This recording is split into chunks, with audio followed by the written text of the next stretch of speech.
Okay. Am I live? Can you guys hear me okay? Good, good. Okay. Well, good evening. We got a great crowd. Let's see. There's got to be at least 6 or 7 of you here.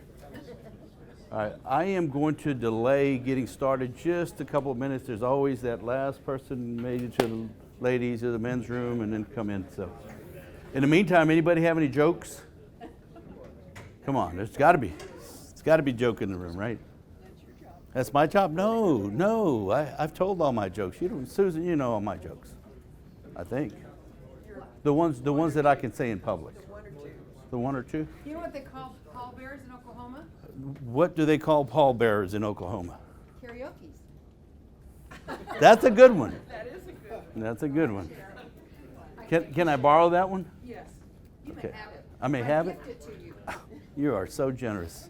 No, we license things, we don't give. Well, friends give things. Yeah. Business people, they license stuff.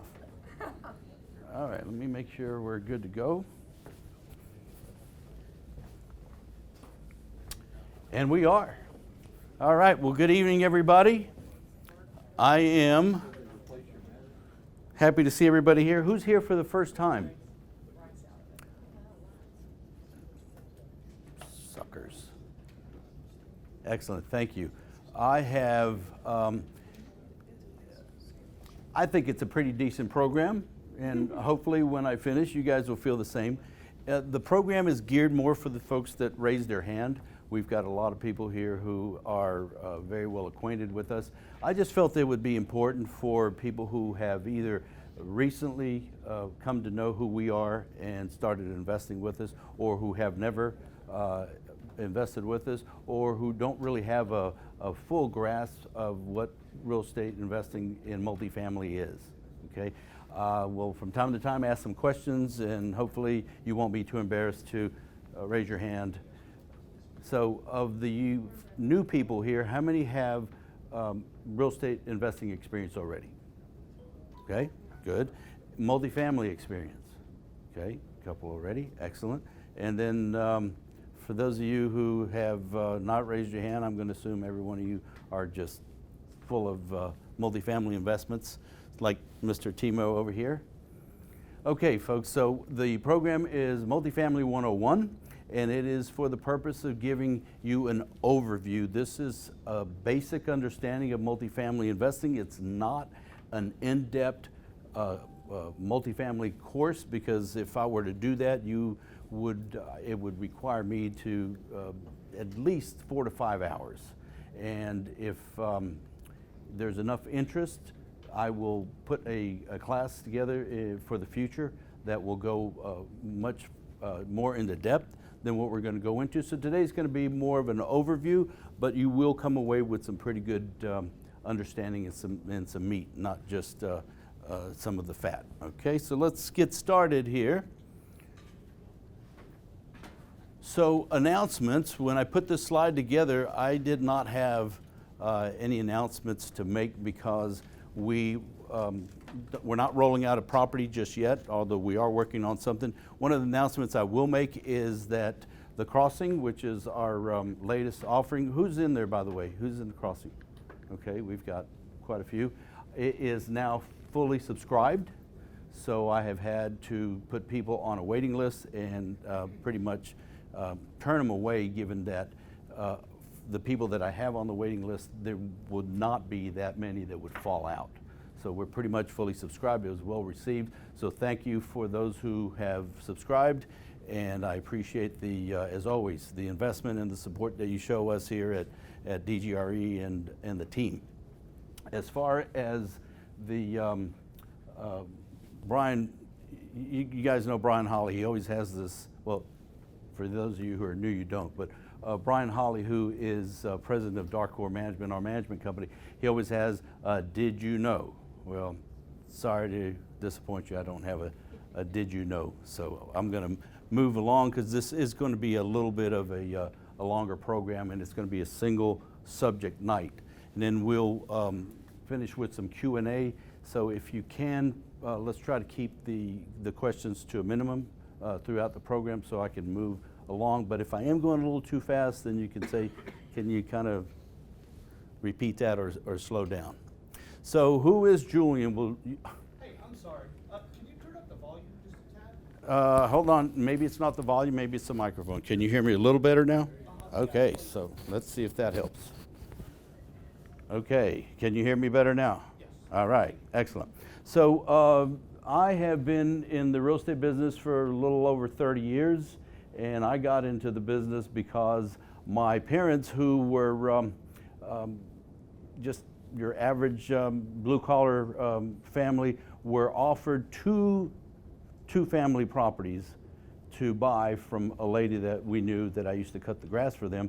And so first thing out of their mouths is, what am I going to do with, I've got 6 kids because I'm one of 6, and I can barely afford to keep them fed, much less buying multifamily or, investment property. And then, quite frankly, they didn't really even know the concept of, we couldn't even afford it. We can't go to the bank. And I kind of will paraphrase the conversation. Oh, you don't need to worry about financing. We will finance it for you. Well, actually, she would, because her husband had passed away. And so here was this golden opportunity. How many people would love to have somebody say they would give you 100% financing for multifamily, right? And they didn't even recognize that at the time. So they passed up the deal. Fast forward, I don't know, maybe about another 5 or 6 years. This was back in the day when you didn't have all of the boot camps and all the gurus. And so, but there was a guy named Mark Haraldson, and I happened to hear him speak, and lo and behold, I said, wow, that's what that rental property was about. So I started studying up more about it. I bought his course, which back then was cassette tapes. You guys remember cassette tapes? Oh yeah. Bought one of those, and it wasn't a whole lot of money back then. I think it was like $99, which was a lot of money, but compared to today, not much. And it just opened up my eyes. And from then on, I bought my first duplex. I bought a single family after that, a triplex, another duplex. And I really started out in small multifamily instead of single family properties. So fast forward again, my parents both pass away, and I sell the family house, which was actually a converted duplex that they had converted into a single family house because they had 6 kids. It was 2-1 each unit. I sell the property for $475,000. It gets torn down a week after it's sold, and 2 $1 million townhomes go up on, and they're sold like that. So if you think about it, if they had bought the 2 properties across the street, they would have been sitting on quite a bit of money on top of all of the equity, on top of all of the cash flow they would have thrown off. I say all this because not just to tell you, where I came from, but how here were people who were presented an opportunity and they didn't even recognize it. So I'm hoping that when I talk to people that I'm able to impart on people that kind of an understanding of where real estate can take you. Now, one of the things that I run into all the time in conversations is, don't you think the market is so high, too high right now? Isn't it about to crash? But this question we've been getting for the last 3, 4, 5 years. And I always answer that question by saying, I don't know. My crystal ball has been broken. They can't find parts for it. But reality is we don't know. Every time we think, okay, we're closer to the bottom of the 9th than we are at the top of the 7th, it turns out to be, it's not the bottom of the 9th, and here we go. 2020 was a year that everybody thought was going to make the market crash. Did it crash? No, it took a pause. And actually, I'm going to share a tidbit of what the market did for DGRE in 2020 that should impress you. It certainly did me. So why are you here? And right now I'm speaking primarily to those that are new here. I know that some of you had already said that you have multifamily experience, but it's just a fundamental question. When people come and sit down and listen to somebody talk or pontificate, in my case, about real estate, there are reasons, and some of those reasons are fearing the stock market. Now, I've got to believe that out of everybody in this room, you've had some stock market experience, and in the last few years, the stock market has done well. However, 2020, March, April, took the market way down, and fortunately, I think for some people, the echoes of 2008 made them realize that, okay, it's not time to panic. It's time to sit back and just wait for things to calm down. And it did start to right itself. Although, if you think about and this is something that should impress everybody, the Dow Jones Industrial Average, the S&P 500, the Russell 5000, any of those indices, they're all up now, right? But what are they? They're indexes. And if you really were to drill down, easily half of those companies have not come back yet. It's been some of the innovative companies, the new companies that have brought those indices to the levels they are. But the stock market as a whole has not come back. So I say that because, yes, the market didn't crash like a typical crash, but still those monies have not been recovered if you happen to be one of those people who were in stocks that have not fared as well as Apple or Alphabet and all that. Other reasons, you want more income. Who in here wants more income? Right? It's a pretty easy question to answer. And income is either earned income or passive income. I want passive income. I don't know about you folks. I never tell anybody that if they have a good W-2 job to leave it, to go find passive income, because it is a process. But ultimately, that's where you want your income derived, is on a passive way instead of an active way, because there are ways that we'll talk about it, how it's most beneficial to everybody. Also, time. Time is the one commodity that everybody has the same of, and it's what you do with it, for those 24 hours. So therefore, the best way that you can maximize time is to leverage it with money. So you make your money, make money. Saving. I don't have to tell you, with inflation, especially in the last few months, couple quarters, inflation has really been eating away at people's income. So there's just no way to save your way into a comfortable retirement or financial freedom. You have to invest. A true path to retirement, unless you've been living on another planet, most companies have done away with pension plans. So they're all 401ks, so they're usually very restrictive and tied to just a few asset classes that you can invest in. You're also looking for, I'm sorry?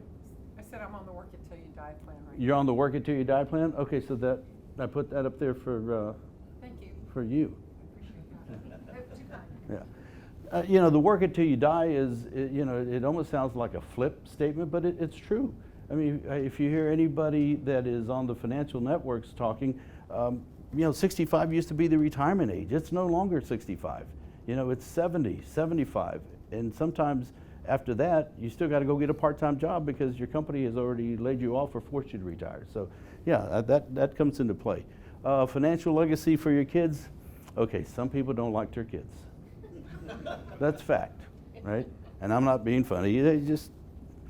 But most of us love our kids, and we would like for them to do better than we did. And one way to do that is to leave them something when we're gone, right? And hopefully not only the asset, but the information on how to grow your income, your passive income, and your assets.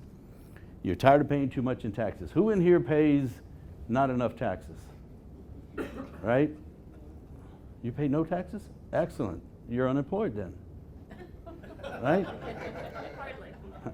No, but you're very fortunate if you pay no taxes. You're a smart woman. Most people pay more taxes than they would like to pay. And so ultimately you want your money working for you, right? And I could go on. There are plenty of other reasons why you would be here to listen to somebody like myself talk, even though they're not up there. You know what those are. So real estate makes money. And we are a real estate investment company. Real estate makes money, and it accounts for more millionaires, you've heard this before, than any other asset class in history. And if you look at these topics here, oil and gas, where is it derived out of? The earth, which is real estate. Residential real estate, on land, ports, airports, and go on and on.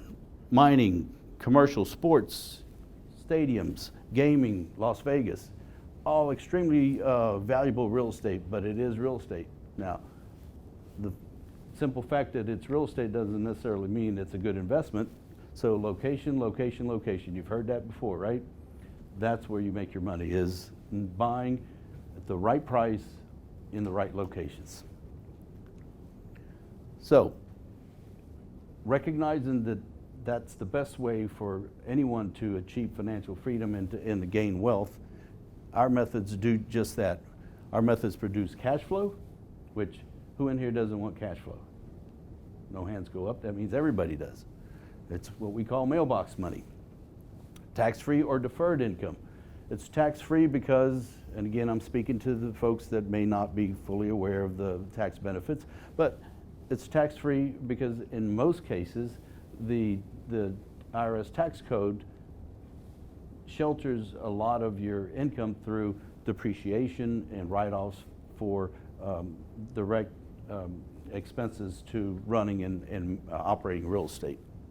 Deferred sometimes because it may not cover it all depending on what your other income is and what your tax bracket is.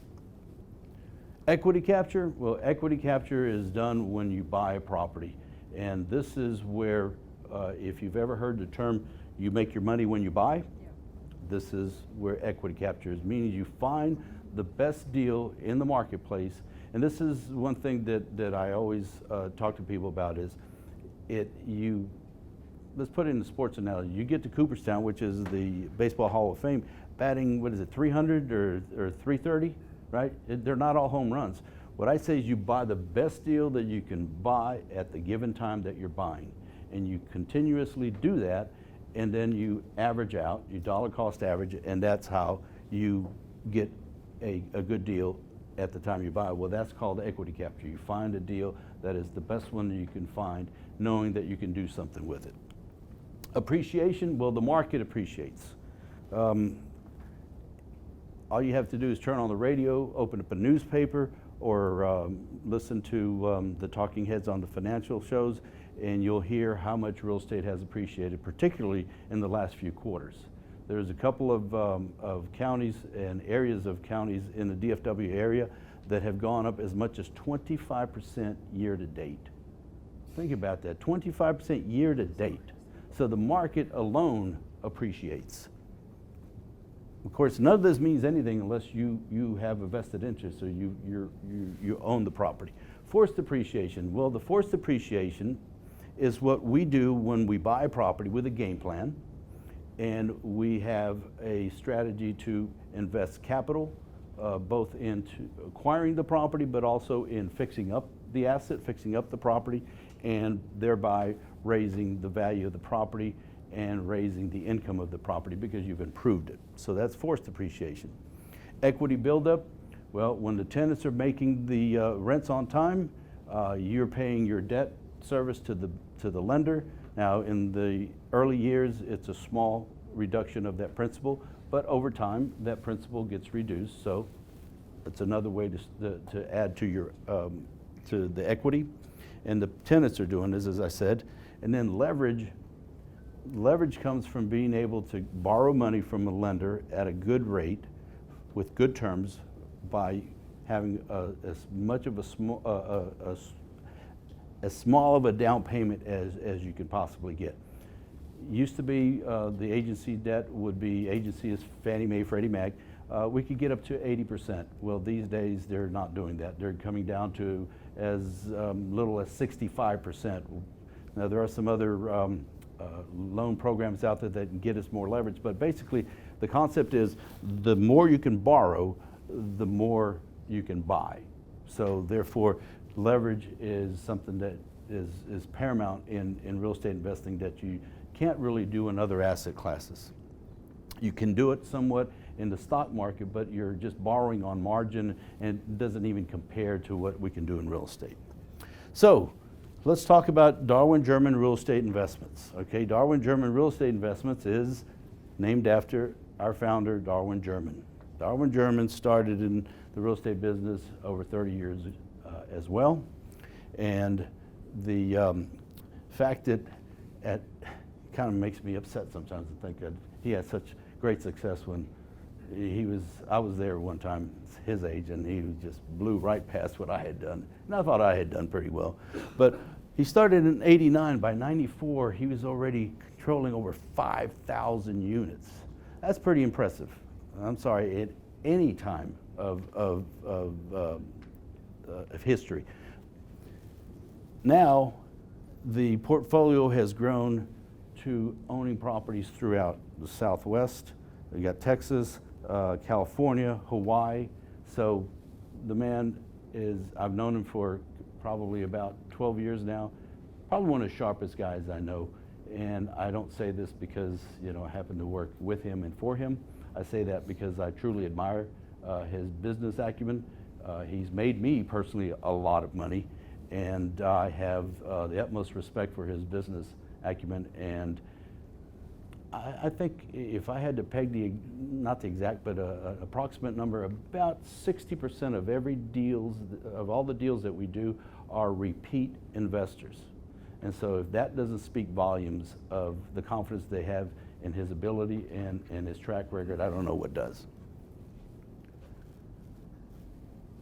I'm going to take the time and go back real quick. In 2001, or was it 2000? Darwin was written up in the business section of the Dallas Morning News for having executed, if not probably one of the largest transactions in North Texas. It was approximately $200 million. That's pretty impressive. I mean, I don't know how many people are doing that today, much less 20 years ago. What was it? What was it? It was a portfolio of multifamily properties. Oh, okay. It's given to him based So, on his- so he was managing quite a few properties, and again, because of his business abilities, he grew the value of this portfolio such that the owner, was able to make quite a bit of money by selling this portfolio. So DGRE is also a sister company, or actually, it's kind of backwards. Stay with me. Darcorp is really the parent company to DGRE. DGRE is the acquisition company. We're the ones that find the real estate, in simplest terms, find it, buy it, and then turn it over to Darcorp to manage it, to run the whole operation. All right. So we specialize in providing better than average returns, and I do say better than average returns, and I think anybody in here who's already invested with us could attest to that. In fact, the DGRE's track record historically over 30 years has produced over 18% annually. That's pretty impressive. In 2020, this is what I was talking about, how we thought 2020 was going to be a pretty nasty down year. In 2020, Darcorp management was able to take the portfolio and grow the NOI, which is the net operating income. And I'll go into the net operating income and how that affects the value, by $1.1 million in a year that pretty much put the economy on hold. So that, again, is impressive. I keep saying impressive. I like that word. I'm impressed with that word.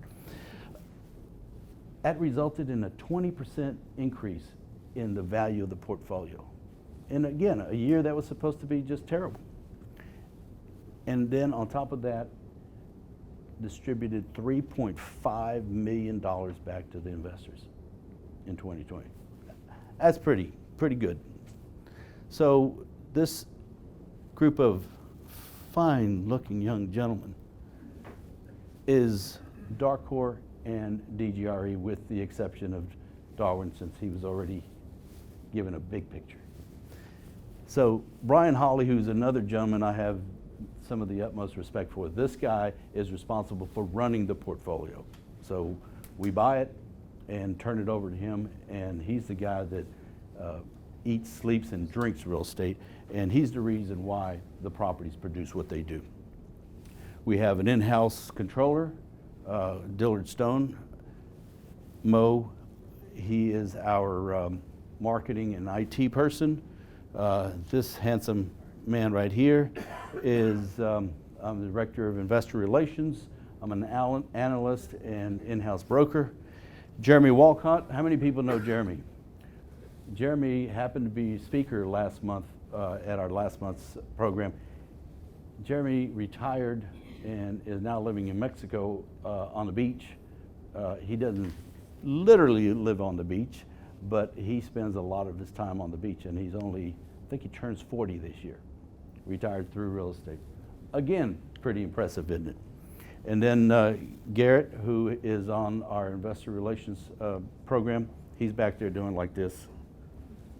Yeah. Bright young man, and he assists me in wrangling all of you investors and keeping all your paperwork straight. So that's who DGRE is. Brian Hawley, of course, is Darkor and Dillard Stone, but that's who works here at the corporate office. I'm telling you all this to give you an understanding of how the company operates and who we are structurally.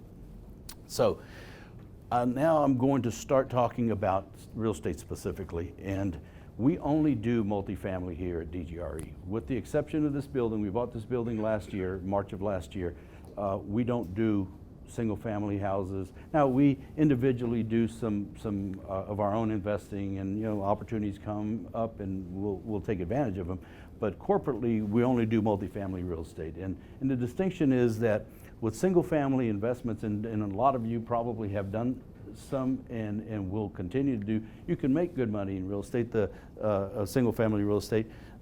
Some of the downsides is, as you can see, is that there's really very little efficiency in the management of it, because you don't have on-site management, you don't have on-site maintenance. You rely, either you're doing the management or you're having third-party management. And from my experience with third-party management people, it's not very efficient. Tenant calls up and they have a problem, they immediately send a plumber, electrician, whomever, and then send you the bill for it. You have to stay on top of them. More importantly for me is the fact that valuations on single family come from comparables. So if you have two houses right next to each other, same size, same builder, same pretty much everything, one rents for, and they're both rent houses, one rents for $1,500, the other one rents for $1,800. They're going to be valued based on what the comparables are in the neighborhood, not based on the rental income of that property. With multifamily, and then also, let's not blow by this one, when a single family vacates, the turnover cost to get that property made ready are much higher than, say, an average of 800 square foot apartment, when you're talking about 50, 60, 1,700 square foot houses. The tenant is responsible for all of the property.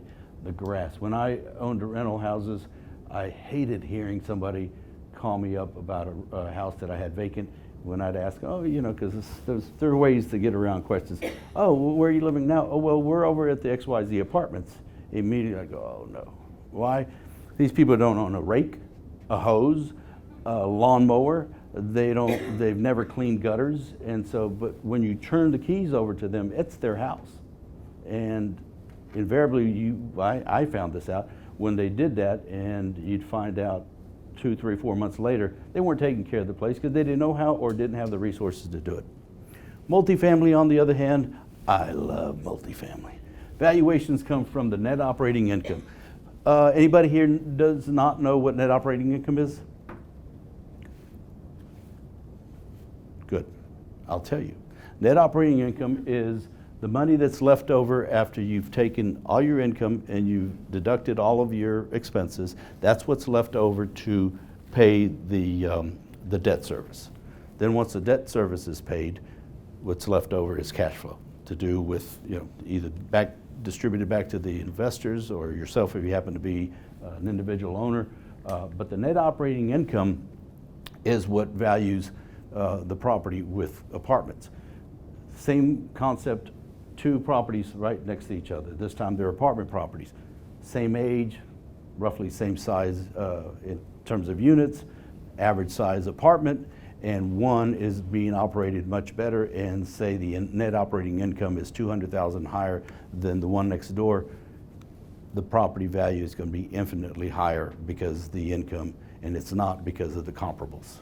So the more efficient you are about running the property, the more tightly you run the ship and keep your expenses down, the higher you keep your occupancy. All that flows right down to the bottom line.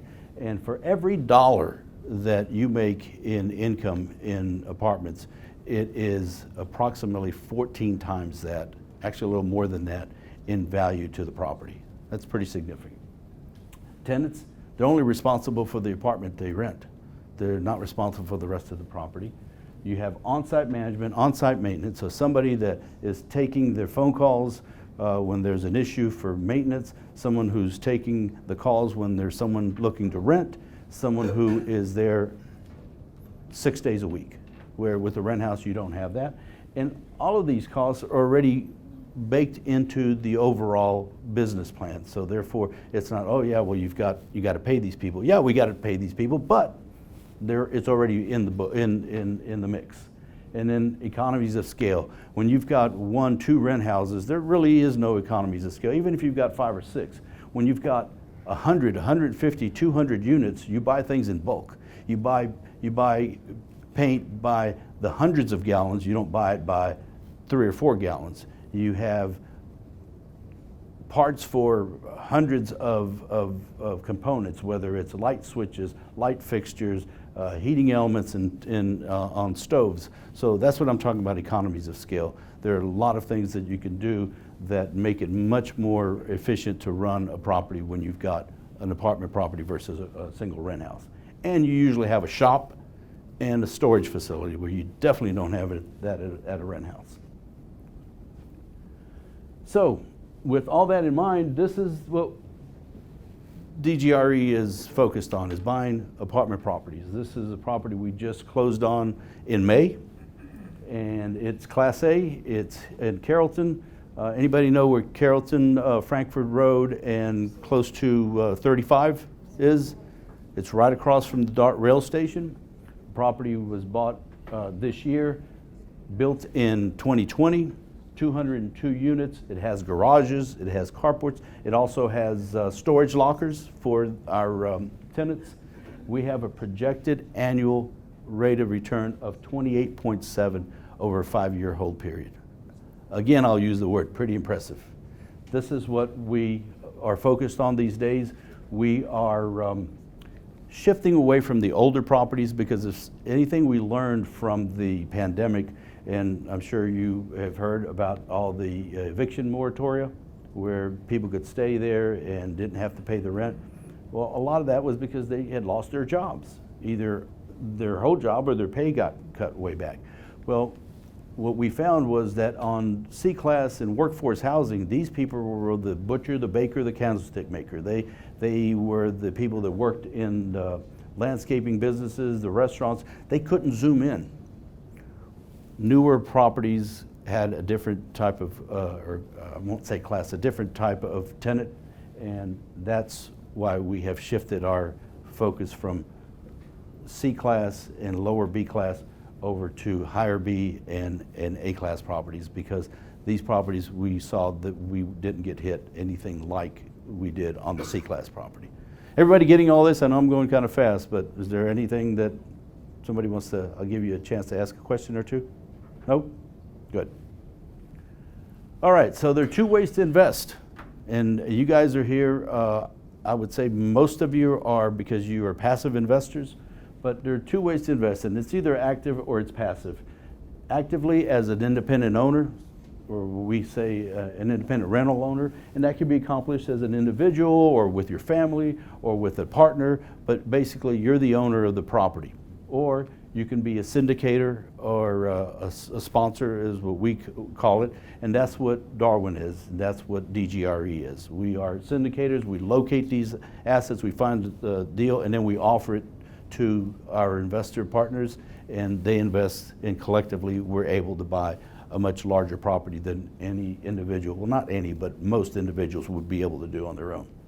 So passively would be an investor in a syndication, or you could invest in a REIT or something along those lines. So one is you're actually actively working in the business, the other is you're passively investing.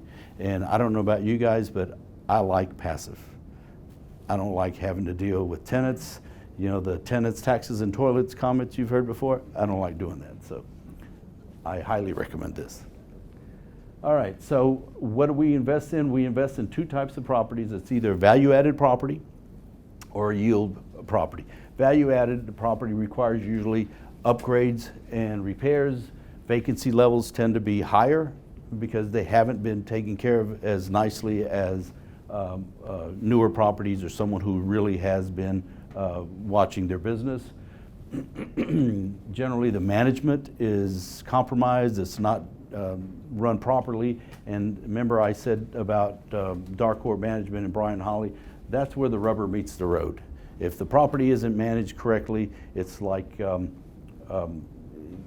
it's very difficult to take a property that's gone down, to turn it back around, get it back to par, and then raise it back even higher than that. So management is everything. And then, of course, we talked about passive income. Most of the returns on a value-added property come towards after refi or in the sale of the property rather than in cash flow up front. So there's a trade-off. You'll make more of a return because the property has a greater chance of or prospects of making a higher return. Yield play is, I won't say completely the opposite, but mostly the opposite. This is a property that's running great. Management in place is running the property the way it should, and so therefore it's in good condition, and it will throw off immediate cash flow once we acquire it. Now, immediate is not the next week. Sometimes we'll buy a property and I'll get a call, hey Julian, I haven't got my distribution check, right? Has anybody in here thought about that? And then all you passives in here thought about, hey, we closed that thing a month ago. I haven't got my distribution check. Well, it takes us a little while to get our arms around the project, find out where all of the skeletons are buried and get things in place. And distributions on a yield play usually come 60 to 90 days after acquisition. On a value add, you could be looking at as much as 6 to 9 months before we can take the property, make all of the improvements, bring those units back online, get them released, and start adding cumulative to the cash flow, and therefore make enough to distribute back to the investors, because that's ultimately what we want, is distributions, right? So the question you would have to ask yourself is, am I looking for growth or am I looking for passive income? Susan, I'm going to call on you, because if you remember back to a couple of months ago when I had you on stage here and you shared with us, and I'm going to hope that you're willing to share with us again, about what percentage of your income would you say is passive income? The passive is, it fluctuates a little bit. Well, but I'm saying, about let's say of your income, is it Yeah. 20, 30, 40, 50% of what you 50, make? about 50, So about 55. 50 to 55% of your income is passive income. So that's interest. That's of great interest to you, right? Yes. I mean, thanks to real estate. Yes. But then there are those who go, okay, passive income is great, but I'm not looking for it right away. I'd rather go into one that has potential for greater return. I'm willing to wait, right? So you have to decide what's going to be the best course of action for you. And if it's passive income, if it's income as quickly as possible, then you may want to look at our yield offerings over our value added. Okay, each one has its own merit. And then there's this thing called the hybrid, which has a little of both, generally skewed more to one than the other. It can either be requiring the physical plant doesn't need a lot of work, but the management needs some tweaking or replacing. So, again, these things are geared for those who may not be aware or are new to the business, and that is that there are three things. There's class, there's size, and there's location. So again, I was talking earlier about moving towards a newer class asset. Excuse me. We used to buy here, then we moved here, and now we're moving from here to here. And you see there's actually another class, it's a D class, but we don't buy D class assets. They tend to be a rough area of town, older properties in need of a lot of repair, that even if you made those repairs, it wouldn't necessarily raise the value, or because you won't really be able to raise the income of the property all that much. So right now, this is the place to be. Who knows what it's going to be like a year, 2, 3 years down the road as construction continues. This might get overbuilt, and then this might be the place to be, or this might be the place to be. I doubt this is going to be the place to be, but also the newer the property is generally going to be further out, and certainly much more expensive, as you've heard what's happening to real estate values. Size is real important. This is important, but I think size is more important to a syndicator like us. And the reason being is because of what I said about economies of scale. The larger the property, the easier it is to run. It truly is. You can take a 50-unit property and compare it to a 500-unit property. You say, oh my gosh, that's 10 times the size. It's actually easier to manage and run a 500-unit property than it is a 50-unit property. So size for us, and this is like truly the absolute lowest we like to go, although we have some assets that are slightly smaller than this, but we would prefer to be at 100, 150 and up. Again, because it allows us to put more economies of scale and allows us to manage better and get bigger returns. And then location, almost anywhere, as long as it is a viable area of town, particularly if it's trending in that direction. Right now, it tends to be that in the news that people are going to the suburbs because COVID made people fearful of living in urban areas, or of mid-rise buildings because they have to be confined with somebody in an elevator. So the trend has been to the suburbs, but I think that's starting to change. In fact, I've read a couple of articles where that is changing. So really almost anywhere, as long as it's a viable deal that fits age, size, and of course price. Any questions? Nope? Okay. So in order to do this, you need a team. And that team is comprised of all of these and then some. Everybody should have a coach or a mentor. Some of the best, all the best players in the world in sports, they have coaches and mentors. So you need one as well. All the people that I know in this business who've been doing it a long time and do it quite well still have people they rely on for advice and guidance. You need an attorney. You need a contractor. You need an insurance agent. You need a lender. You need a property management company, which we happen to have an in-house attorney. We don't have an in-house contractor, but we have a very close and long-running relationship with our own contractors. We have the same thing, long-running relationship with our lender. Of course, we have in-house management. You need a real estate broker or brokers, multiple, and of course you need somebody to help out with the taxes, CPA. And again, there's a few more that I could mention, but you kind of get the understanding of how, in order to do this, it is a team sport. And it's very difficult to put together this team for a couple of reasons. One, starting out, you don't have the resume, you don't have the experience, and so you're going to end up working with not necessarily the top people in the business because you haven't gotten there yet. Second of all, even if you were, you still have to produce. And so it's not until you've done this enough times that you learn how to put all these people together and really make it happen correctly. Now, how do we source property? Well, there's a difference between sourcing property and sourcing deals. I know it sounds a little funny, but this is what I mean by this. So in order to source property, you can find them through real estate brokers, LoopNet, internet. Anybody driven by an apartment property that has a big for sale sign in front of it? You have? Well, not in the last.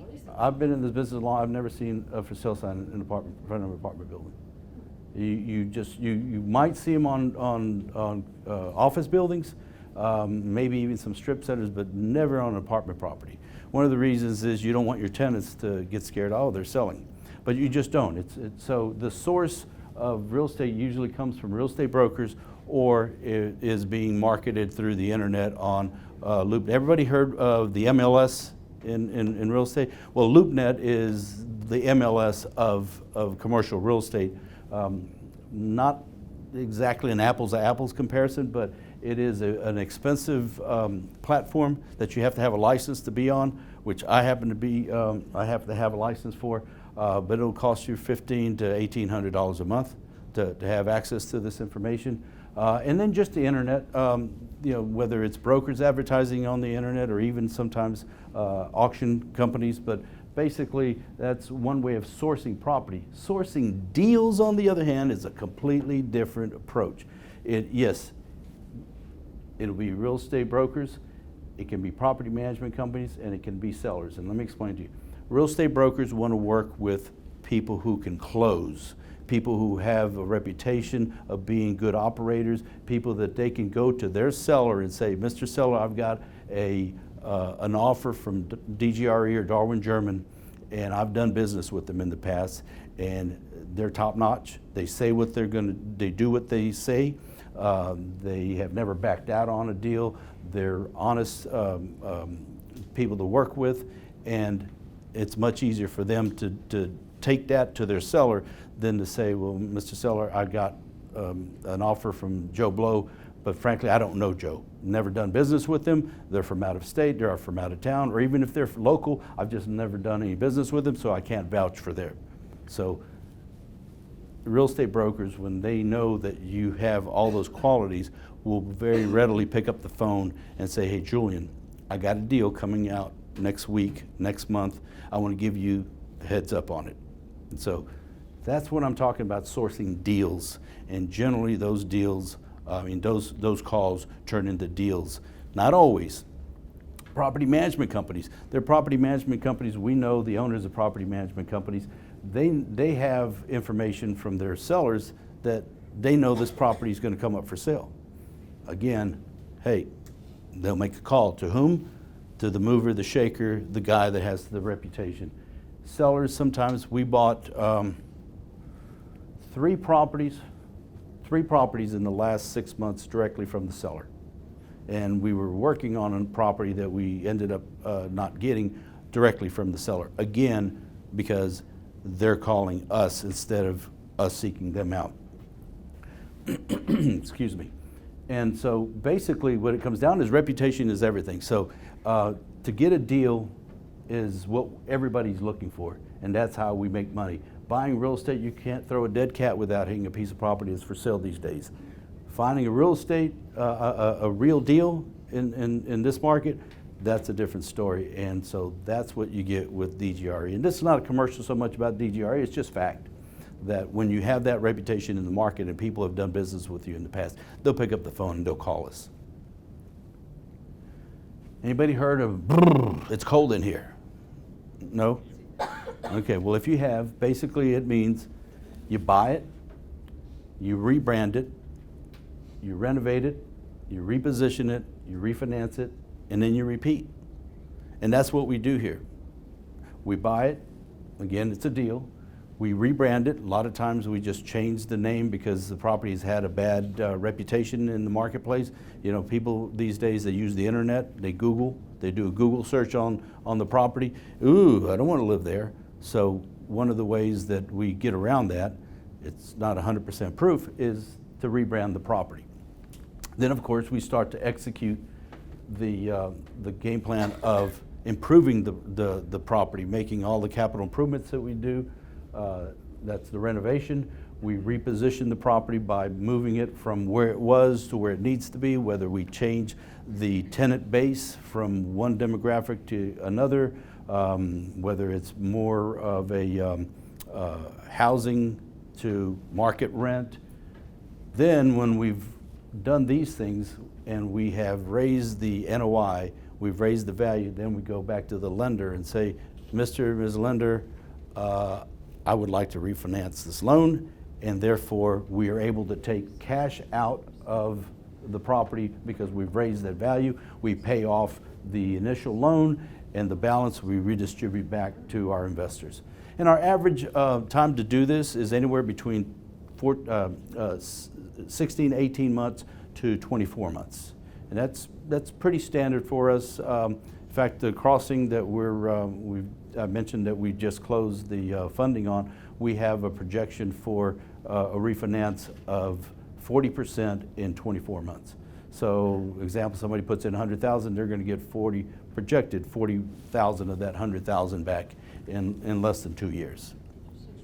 The beauty about that is that's tax-free money. You don't pay taxes on it, and it does not diminish your ownership percentage. So you still have the same equity stake in the property, but now you don't have as much of the capital in it. And then what do you do with that money once you've got it? Do you go? Reinvest. You reinvest. Somebody's been listening. So we reinvest those, and that brings us to repeat. Okay? Rather simple, but it's something that is paramount to getting this done. All right, so now that's all concept, but let's talk more about the analysis and how we decide whether a deal is a deal. This is where it starts to get a lot more complicated, particularly for those of you who are thinking about doing it on your own. You've got a lot to learn. So it starts off with getting a marketing package. So the broker calls me, he says, Julian, I got a property for you. Great, no problem. They usually will tell me what the size is, location, maybe give me the name. I'll send you over a confidentially,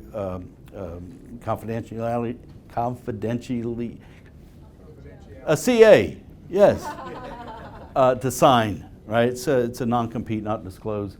And in that package, we'll get an offering memorandum, we'll get a rent roll, and we'll get financials, which is a trailing 12. We'll get a lot of more information, but those are the three pieces that we want. This one gives us an overview of the property, tells us where it is, how old it is, how big it is, what the listing broker feels the upside is. The rent roll tells us what the property is actually producing in rents, not what the potential rent is, not what the market rent is, but what they are actually receiving. That's critical to know. And what their financials have been. That tells us what their historic income has been and what their historic expenses have been. So that's where we start. Then the conversation goes to tell me about the property. You know, who is it that's selling? Why are they selling? What do you, Mr. Broker, feel the upside is on this particular property? And so that kind of gives me an understanding and gives anybody who is wanting to do an analysis a better picture of whether this is something they want to look into, or after hearing about, oh, it's rent control through low-income housing, LURA, things that we would stay away from. So right there, everything sounded great, the age of the property, location, the size, and then, oh, I hear that, okay, yeah, Joe, thanks, not interested. Next. So that backstory is real important. And then nowadays, properties don't come to the market. You won't see anything on the internet generally with a price. It's to be determined by the market, so the broker will give us some price guidance. And when I say price guidance, it's just not just a price. Like they'll say, well, the seller is seeking to get $125,000 a unit for it. He'll give us an understanding of how fixed this guy is or this person is on the price. What what's he looking for? Some sellers are looking for a quick transaction. Others are looking to exercise a 1031 exchange, and so therefore that story comes into play in us looking at it. You also are going to need a debt quote, and debt quote. Anybody know what a debt quote is? It's the lender, because when we do these deals, the largest investor is the bank, the lender. We can put up 30%, lender's going to put up 70%.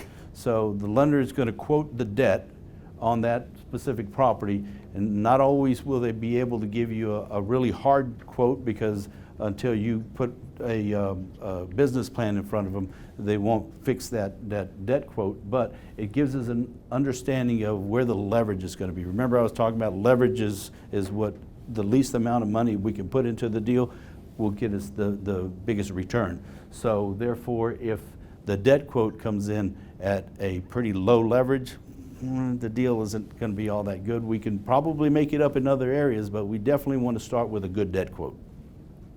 And then we go on to touring the property. That's where we see the physical property, it's not just on paper. We get to kick the tires, so to speak, look under the hood.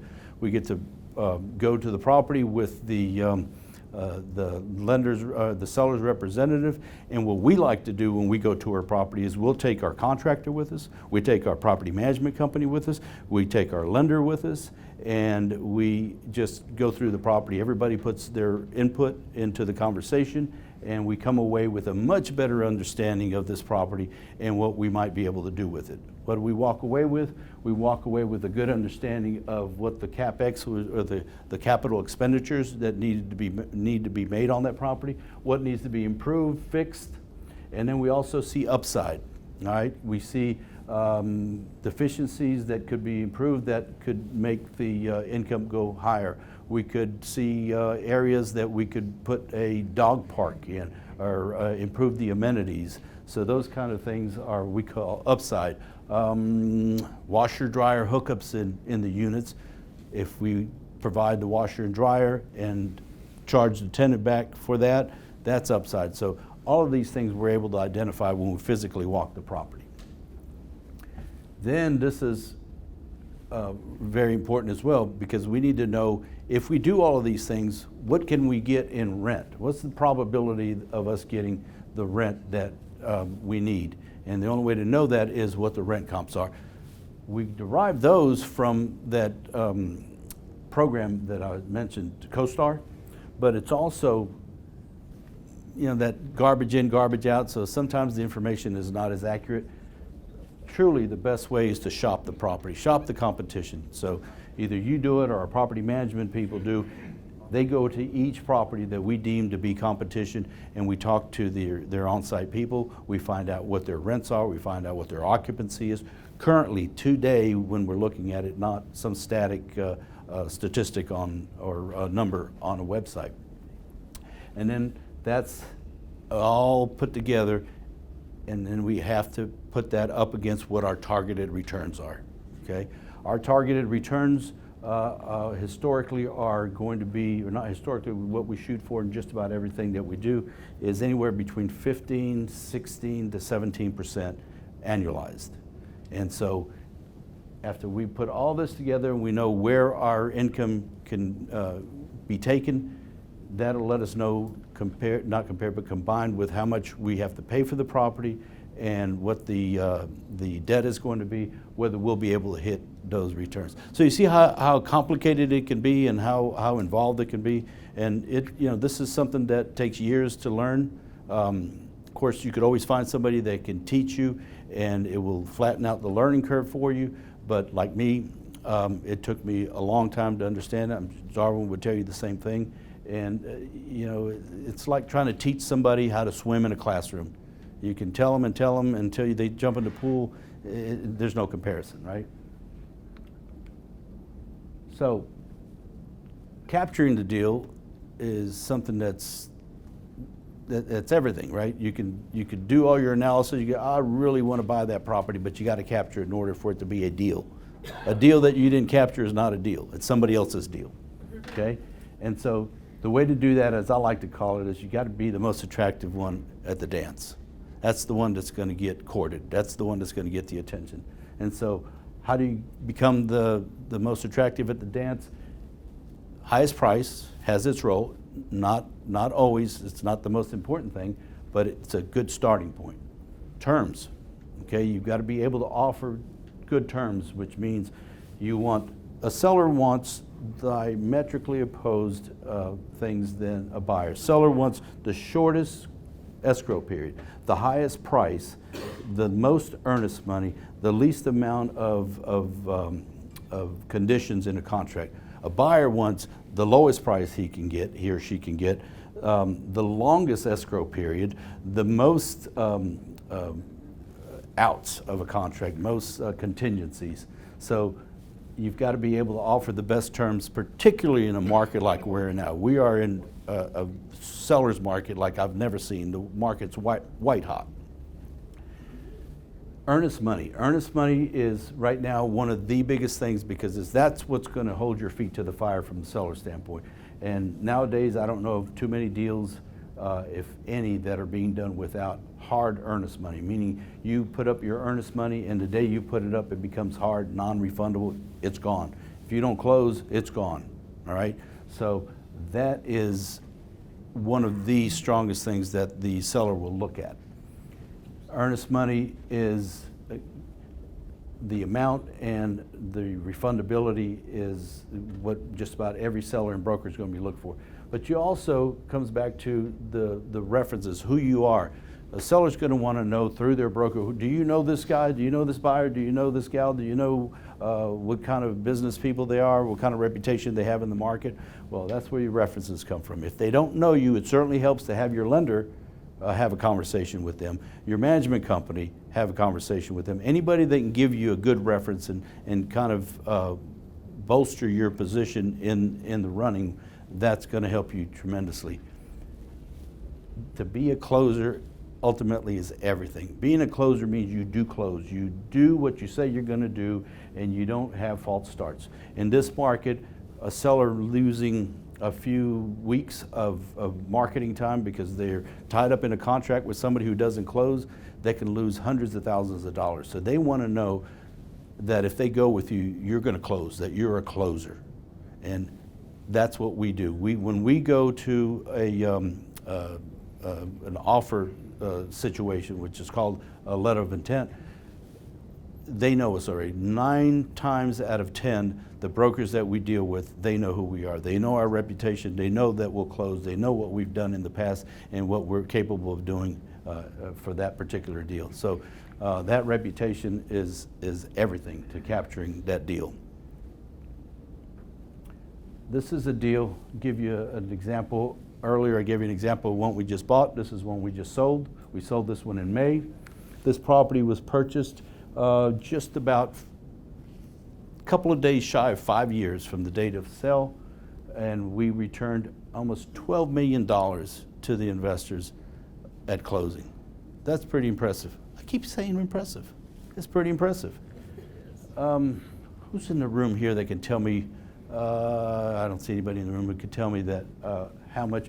Susan, you were in that deal. Do you recall what the capital raise on that one was? How much total we put into that deal? I just know what I got out of that deal. I'm not going to ask you how much, but it was good. It was sweet. It was sweet. So this is a culmination of everything I've been talking about. Had great location, had great upside. This was a value-added deal. This deal did not throw off a whole lot of cash flow on the front end, right, Ronnie? You guys were in that deal, right? Yeah. Do you remember how much was the capital that was? 3 million seems to be what I was thinking. But $3 million to $12 million. That's pretty good. So let's break it down a little more than that. So the investment was made in 2016. And here they are. These are examples of what you would have gotten if you had invested these amounts. So let's take a $100,000 investment. 5 years later, it turns into $260,000. It distributed at closing, but over 5 years, because this number was what you got at closing, this number is what you got throughout the whole 5 years because there was a refinance. Remember I talked about the refinance in 18 to 24 months? Total, 100,000 turned into 318 with cash flow.